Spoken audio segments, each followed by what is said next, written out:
que escribir desde aquí. Para un partido de China, para el intento, o tiene para el Messi, vamos a obtener so después de eso, está.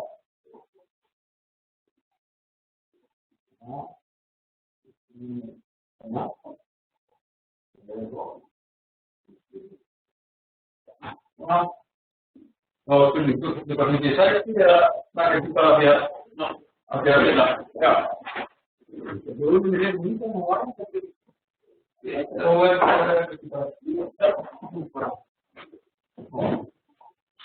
Last year was never okay. Pero sea como le camino más.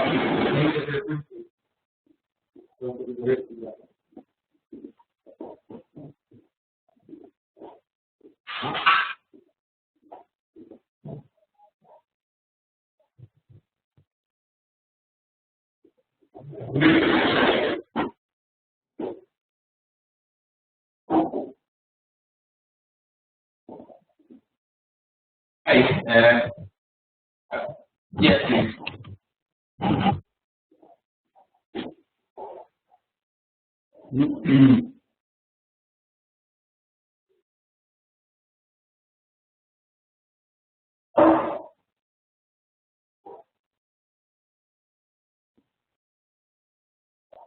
I'll talk to you in a second.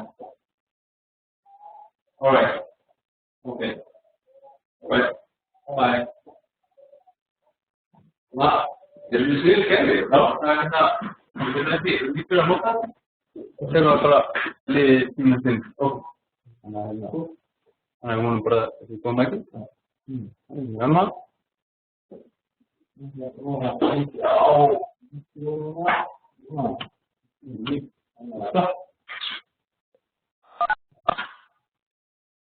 Becky. Hi, Emma. Oh, hi, Becky. How are you doing? Nice to see you. I can see you. Can you hear me? Yeah, I can. Perfect. So, thank you for coming today, Becky. So, did you have a good meeting?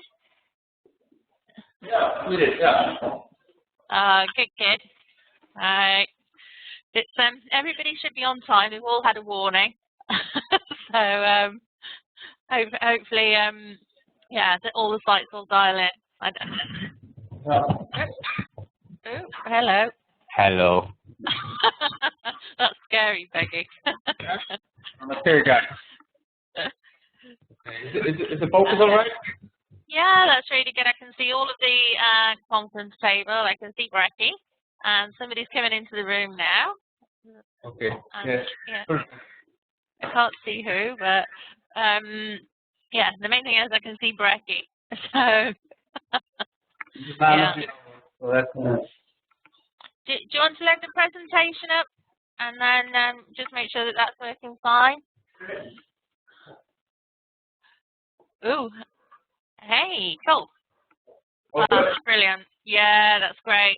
I can see everything. The other thing I'd say, Becky, is if people don't switch their mute button on, you can actually click everybody off.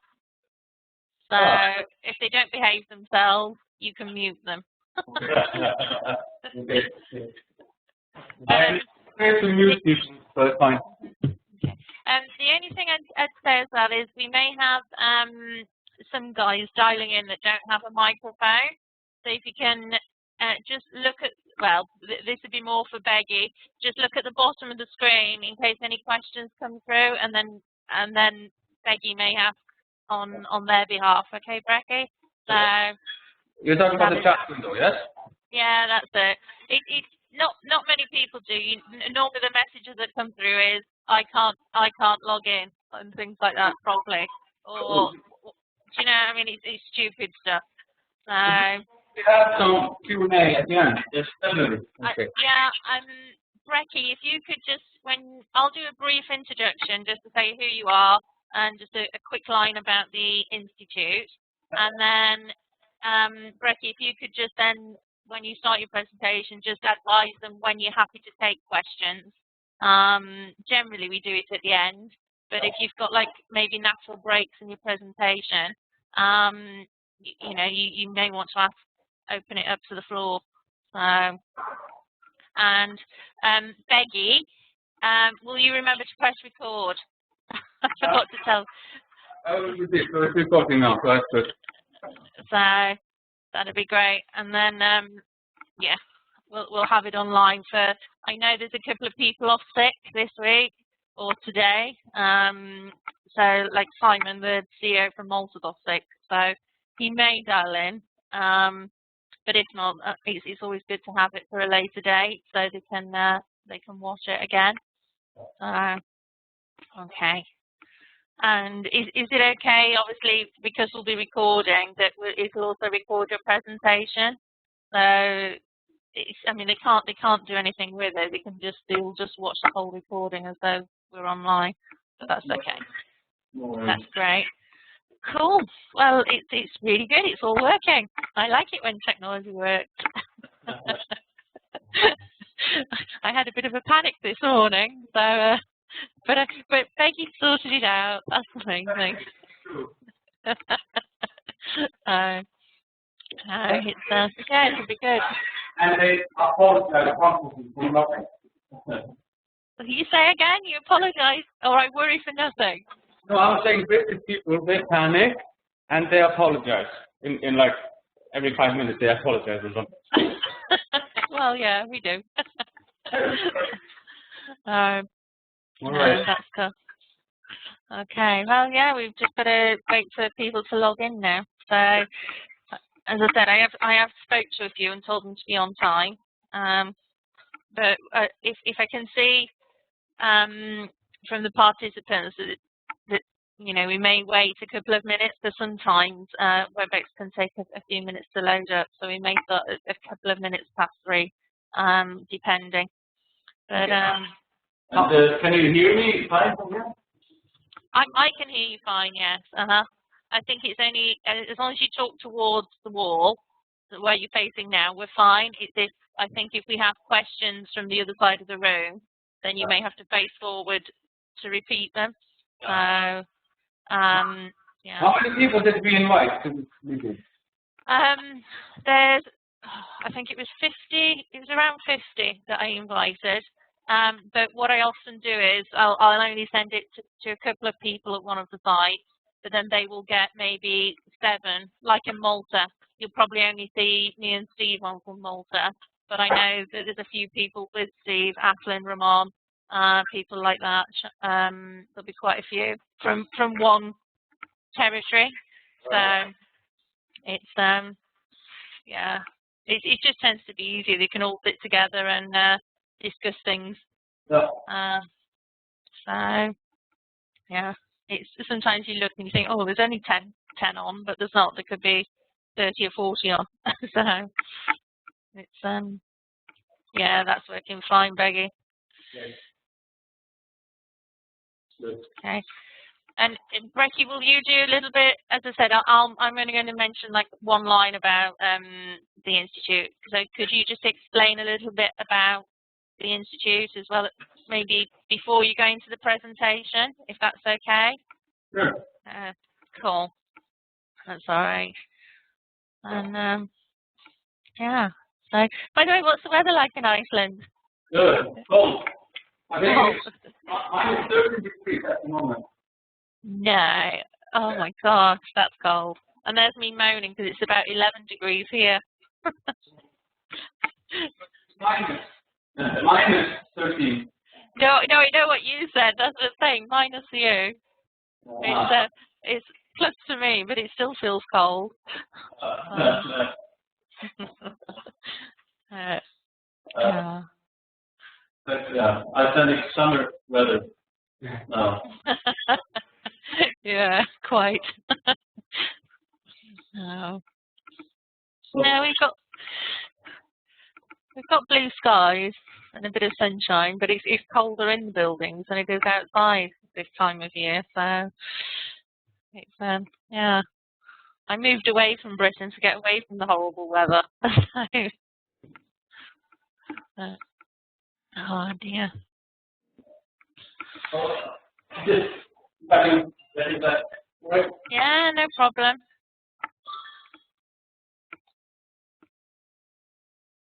Oh.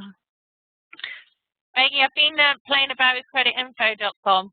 As soon as you're there and listening, I've put some photos. I resized them, and so if I resized some of the photos, you know, and I've uploaded those. I figured out how to do it.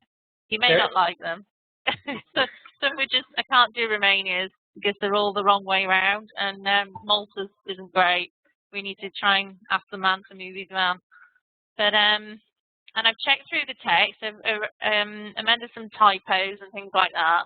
But to be honest, it's not too bad. I know what we said about you know that it's not a real sales pitch, but you know if they want to do more with it, then you know it's up to. I don't think it's fair to put it on Paul to update it. No. This is sales.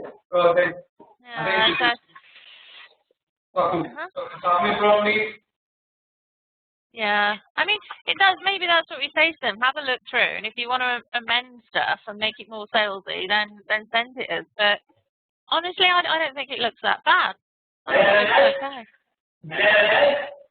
Who's that? Oh, that's Sammy. Right, I'm going to grab a quick cup of coffee. I'll be back in 2 minutes. All right, then. Okay.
那能不能去看节目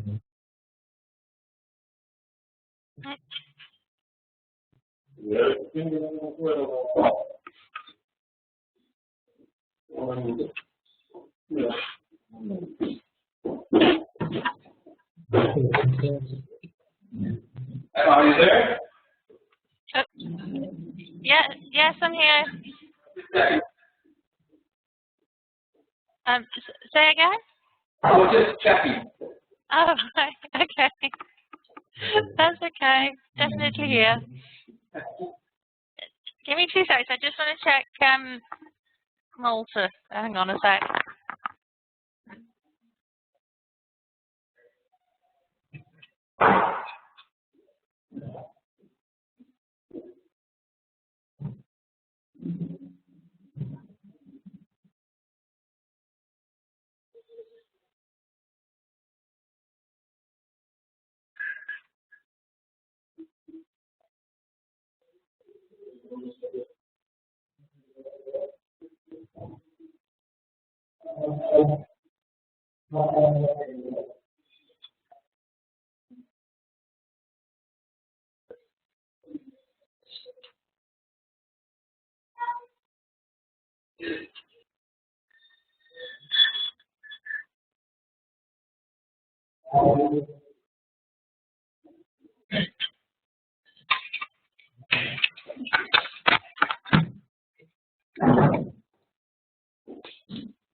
Maggie, don't forget to put people on mute if they don't go on mute when we do start.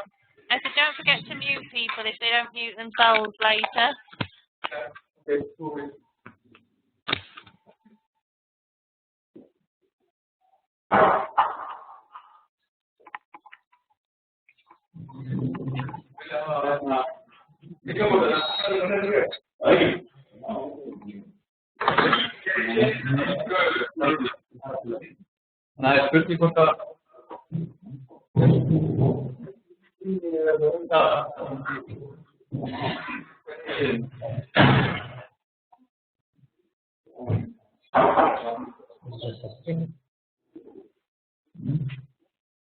I think it's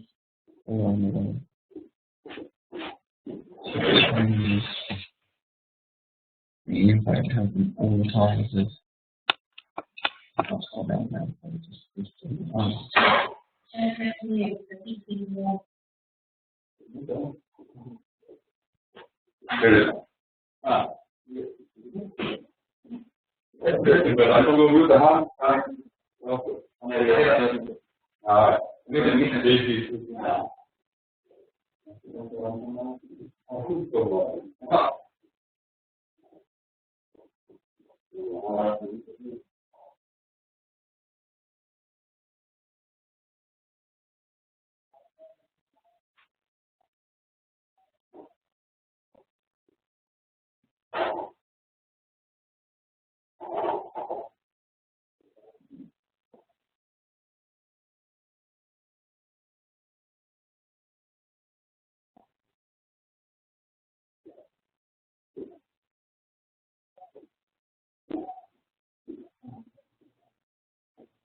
Steve, as a test, can you hear me?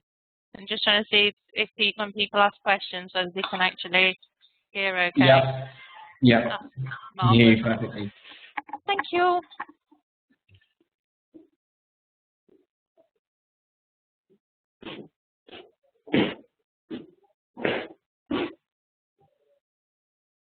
Emma?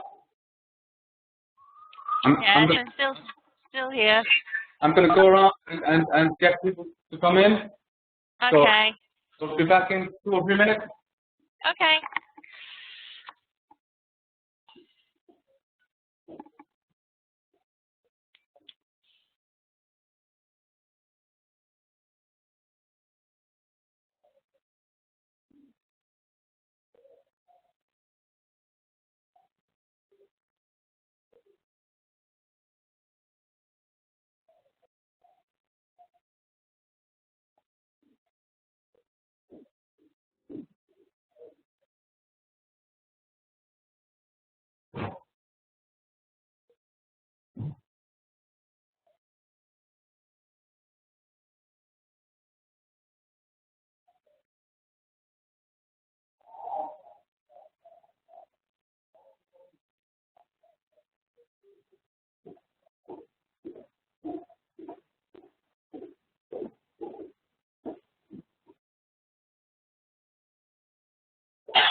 Emma, can you hear us?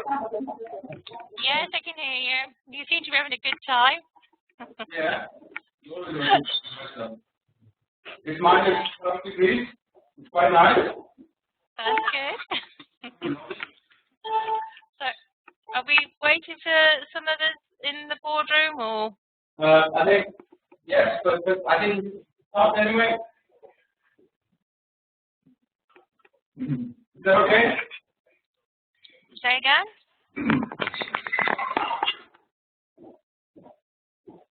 I missed that.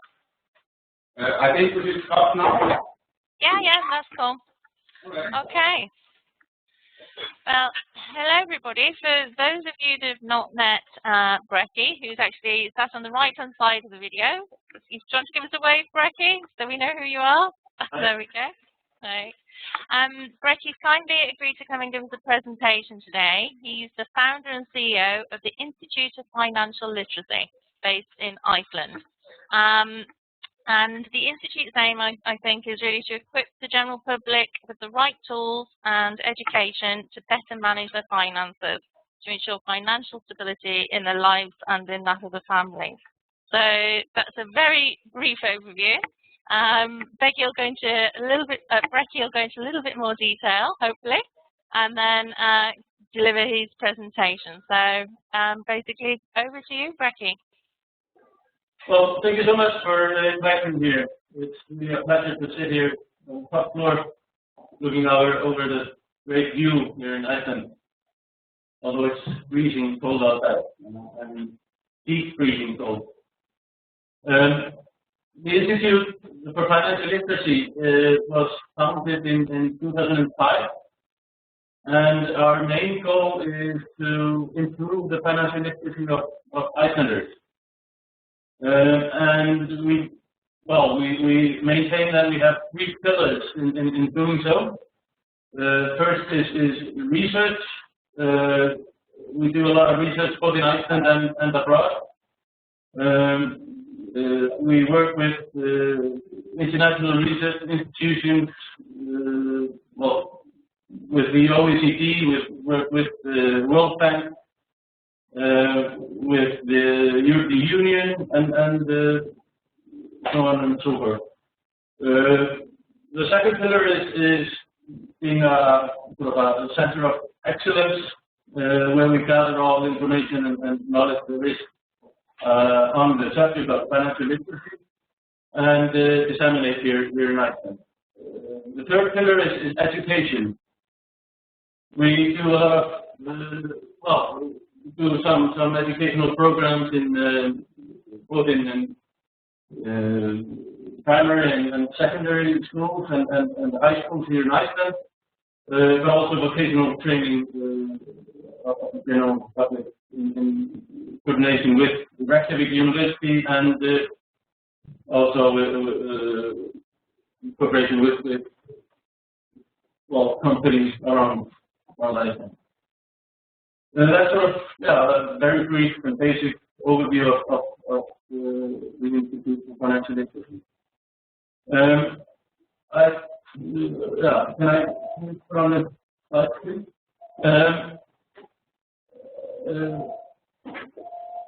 What I want to ask to do was to talk a little bit about financial literacy, personal finance, and the effect on companies and the economy as a whole. Well, that is no small task. It's like talking about life, universe, and everything, which is what I will attempt to do in little less than an hour, leaving some space for questions and some discussion, hopefully, later on. But first, who I am, may have failed to mention that I'm also on the board of advisory board of MENICA, which is a personal finance website based out of Iceland, but that operates in 12 countries worldwide.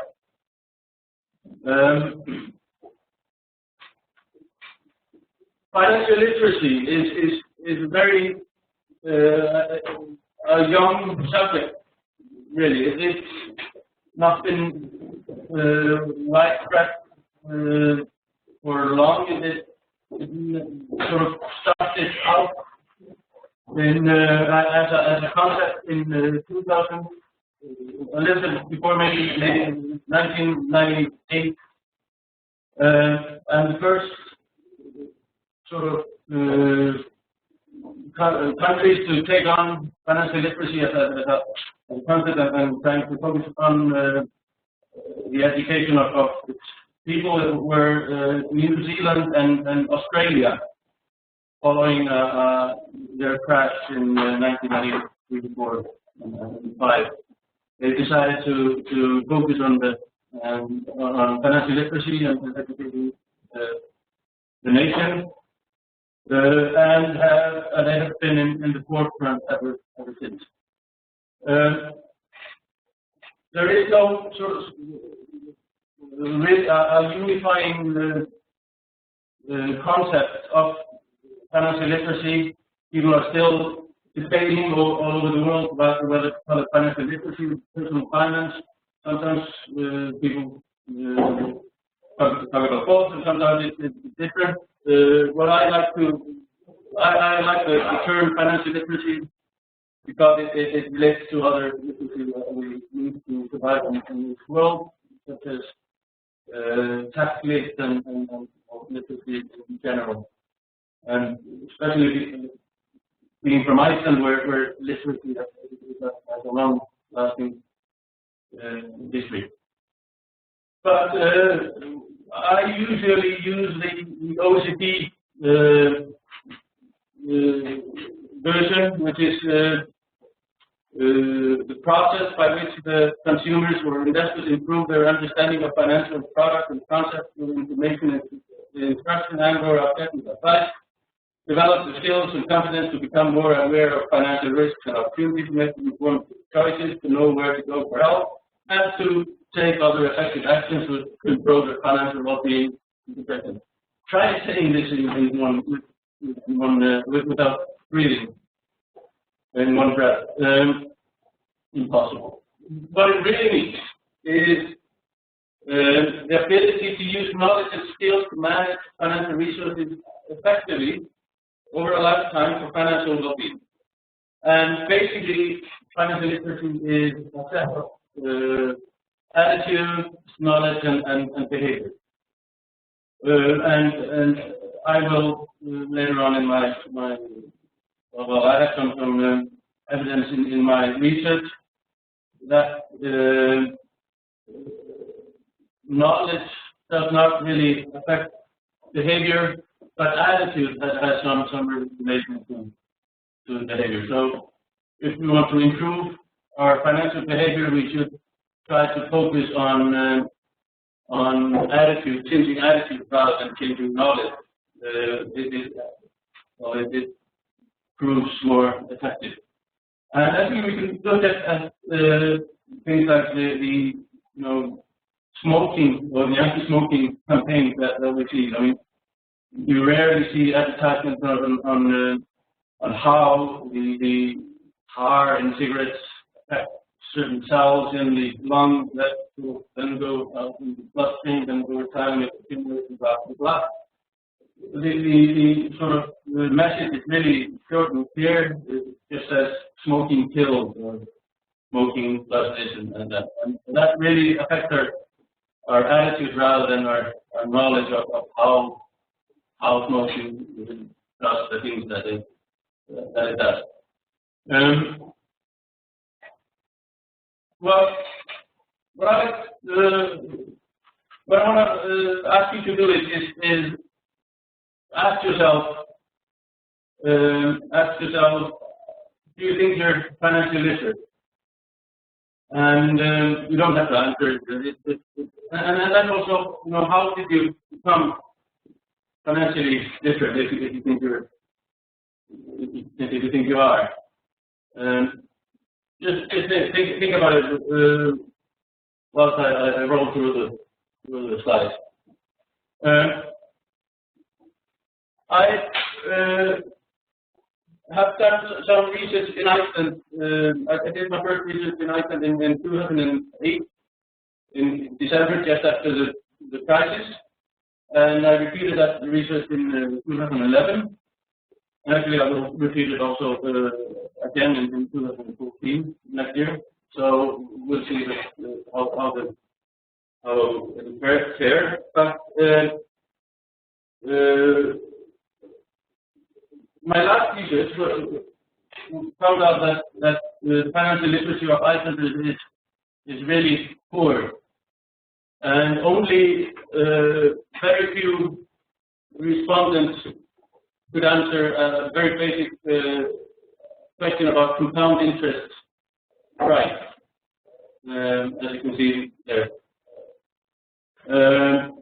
Only 29%, less than 1/3, answered a very basic question about interest right. And but in Iceland we know what the main purpose of the policy rate of the central bank, what it's supposed to do, which is, or at least better than sort of basic interest calculation. So, and the reason for this, at least I'd like to speculate, is that during the crisis and the years after that, we've all gotten an equivalent to a master's degree in macroeconomic crisis economy, whereas we're still lacking that foundation of financial literacy. But really, Icelanders are not that far from other countries. In a research that I'm doing right now on the financial literacy of teenagers here in Iceland, I find that only 25% of parents discuss finance with their children. 75% discuss with their children tidying up, cleaning the rooms, and 50% of parents discuss the relationship with the opposite sex with their children. But only 1 in 4 discuss finances. This is a peculiar thing. It seems that finance is more of a taboo still than sex. In other research that of the world, we find that people are overconfident when it comes to finances. We think we know things, but we do not. For instance, in Australia, 67% they claim they understand compound interest, but only 28% can calculate something.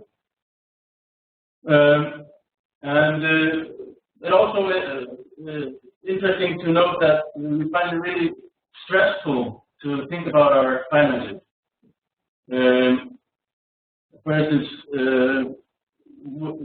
77% of Americans claim that they are overly stressed, and and overly stressed means that it affects their daily lives and affects their work and the relationship to their family.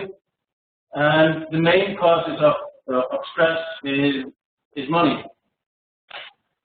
And actually, in the States, they have calculated the added cost to companies of financial illiteracy, and in terms of employee turnover and training costs and sickness and so forth. They have calculated the cost of an average company is 11.2% of salaries, and which is interesting. And they also found in a research that they could lower this with very basic education and training to 5%. So they could half the cost with very little and basic efforts. And what to teach? Well, this is sort of the basics of financial literacy. You need to know how markets work, the demand the law of demand and supply. You need to know the time value of money, risk and reward, basic accounting, and the rights and responsibilities of consumers and individuals. This is sort of the gold standard in financial education.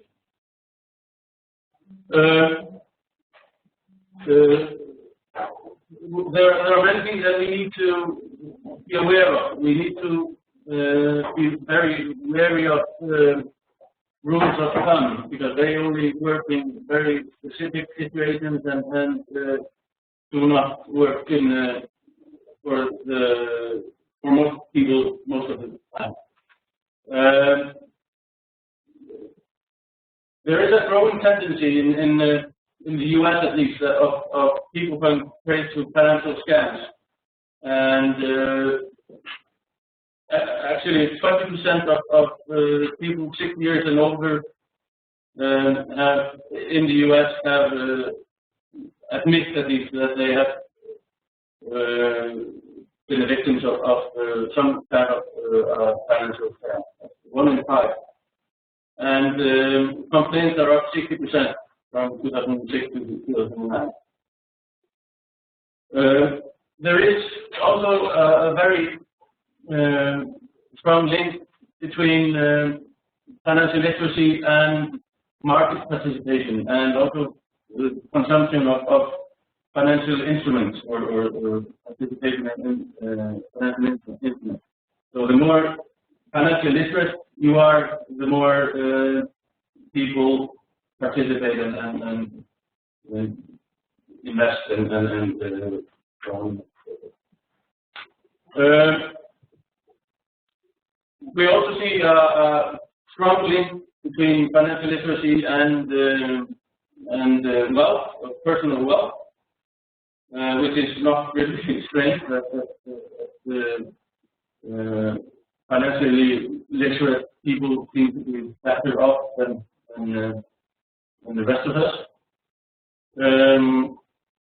And especially in evolving economies, learning about the basic things like compounding interest hugely increases participation in savings schemes like pension contributions.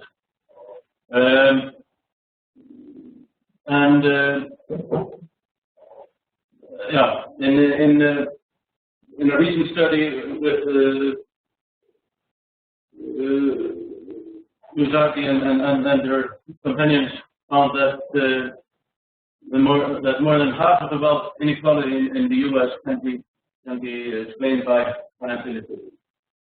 But of course, the causality has not been proved, which is the hand in the case. Or at least it's been debated. Well, there are a lot of other evidence that of how financial literacy matters and improves our lives. Most recently, the OECD came out with a report where they found links between stability in economies and the financial literacy of the people within the economy.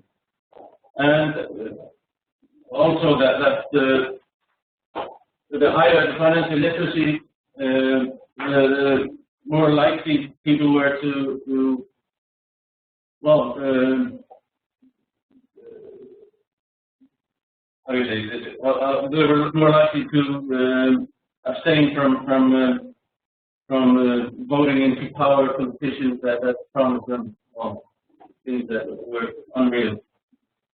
Well, I won't go any further into that discussion. It's an Icelandic thing. There is a strong association between financial literacy and net worth, as I said before, and especially in regards to financial or retirement planning.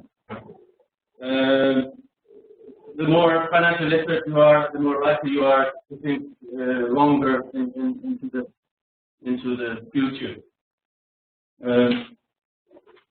So, in summary, to sum things up, financial literacy is widespread and not just in Iceland or in Europe, but all over the world. There's a lot of concerns about it, and there's sort of well, maybe a good awakening, especially in the wake of the crisis, the global financial crisis, and governments in many countries, at least, have been putting a lot of weight and focus on increasing the financial literacy of their people. We have evidence that financial education works, but it still is also a matter of how you teach and what you teach. We know that financial education is not a one-off thing. You have to constantly learn, and also timing is of essence. There's no use of teaching teenagers about mortgages, but when people are thinking of buying a house, that's the right time to teach them about interest rates and mortgages and how loans work. Yeah.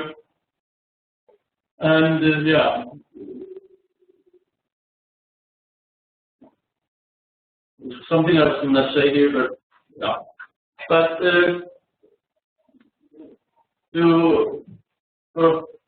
and this cost of financial literacy or financial education is high, and we need to focus not only on the formal educational system, but also on the non-formal, on the vocational training as well, because the costs, societal cost and corporate cost of financial illiteracy is way higher than the cost of education. And the good thing is that in most research all over the world, people at least claim they want more financial education, that they need more than half of Icelanders, for instance, in 2011, or the respondents, they wanted more financial education in their daily lives. So this is sort of what I have prepared for today, and I would like to open the floor for, and therefore open the internet for discussion.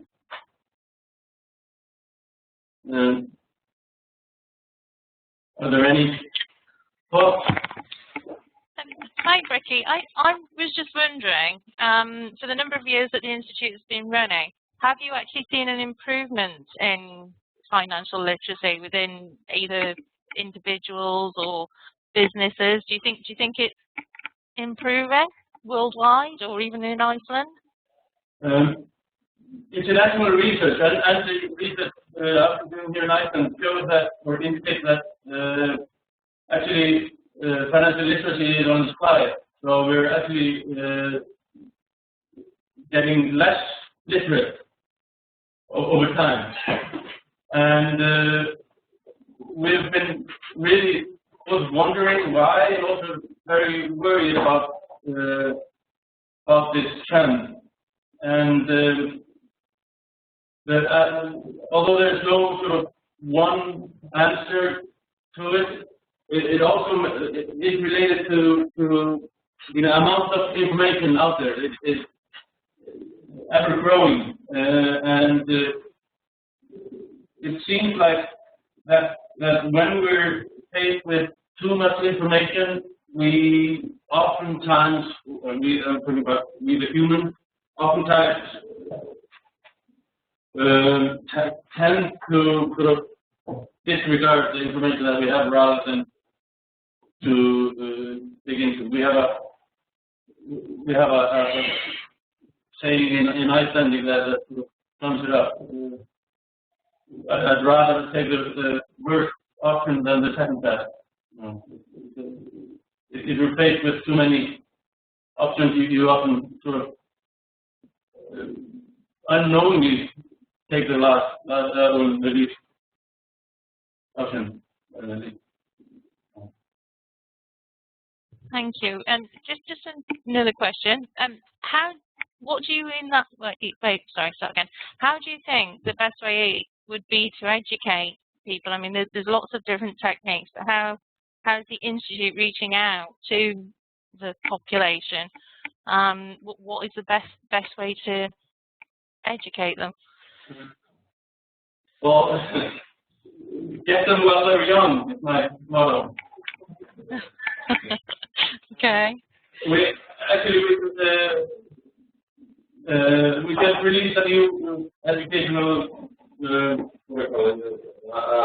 program, and with the phrase financial literacy in it, in Iceland, and where children from the age of 6 to 16 are supposed to get some financial education. So and I am, I'm not. Well, I am pushing a program called Aflatun, which is AFLATOUN.org, if you like to check it out. And which is the best thing that happened to children since sliced bread, in my opinion. It combines financial literacy with social responsibility and innovation, where children are learn about the rights and responsibilities as an individual, then what it means to be in a society, and then they go out and look at the society, and then they change things in the society. That's a sort of innovation, and that they do that once a year, every year for 10 years, and and in my opinion, that is the best program that I've seen in teaching financial literacy to kids. In Iceland, we've also done TV programs. We've done we did a couple of years ago a TV program that was aired in the national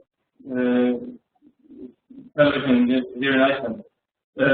I don't know if you in Brazil they got a huge response. They did a telenovela. I don't know in Brazil where they taught financial literacy to Brazilians. Now that was a huge success. Soap opera, telenovela, soap opera. Okay. Well, thank you very much for your replies. Do we have any questions from Romania or from Malta? Nothing from us. Okay. Thank you, Steve. Or anything from the conference room?